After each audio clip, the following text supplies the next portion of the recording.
All right, so for a question of the day, I would like you to do this in your notebook.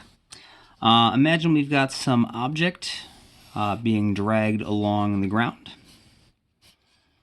And so, of course, there's going to be a force of gravity going down. There is going to be a normal force going up. We'll have some sort of applied force dragging our object forward.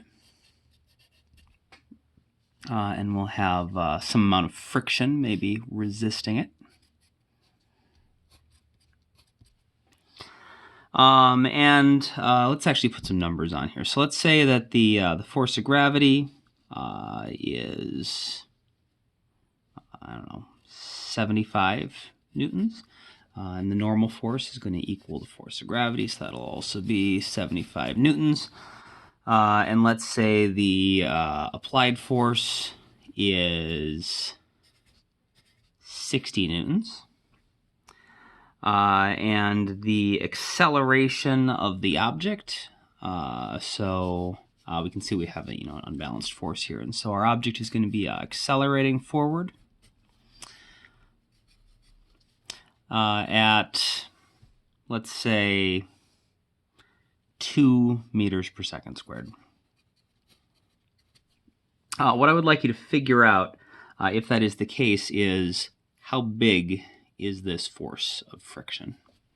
So, given all this information we have, knowing that that's the acceleration, what does the force of friction need to be? Go ahead and pause the video, work on that, and then once you think you have a solution, go ahead and unpause the video.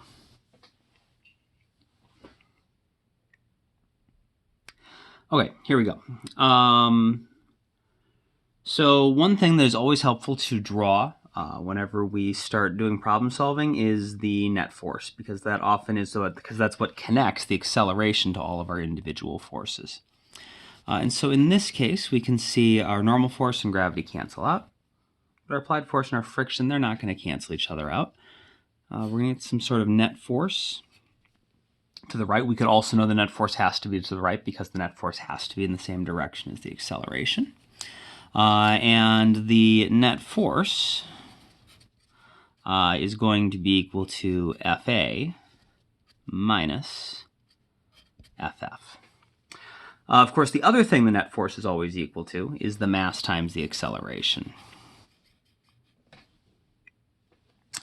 And so we know the acceleration. We know the applied force. We're looking for the force of friction, which means if we can figure out the mass, we should actually be able to solve this equation. And that is something we can find because we know the force of gravity is 75 newtons, and we know how the force of gravity is calculated. We learned that the force of gravity we know is equal to mg.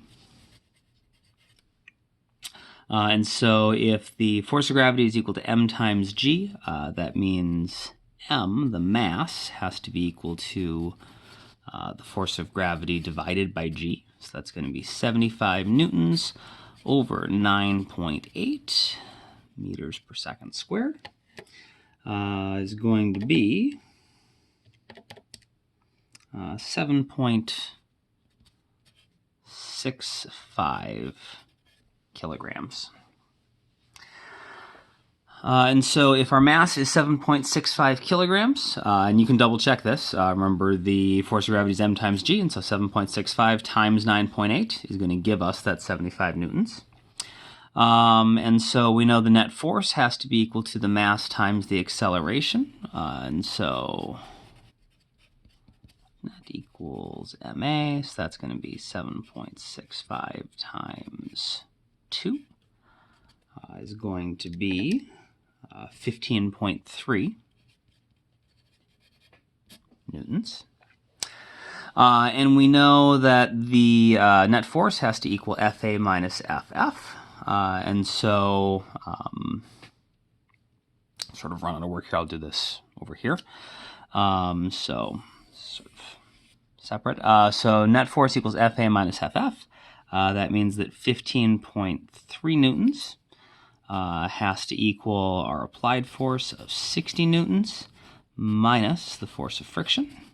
And so the force of friction has to be equal to, rearrange this, 60 minus 15.3 is going to be 44.7 newtons.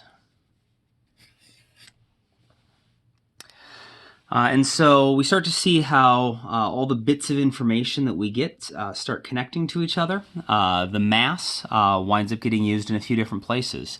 Newton's second law uses mass, and so the thing that's going to connect your acceleration and the things that we might use in the kinematic equations to our free body diagram.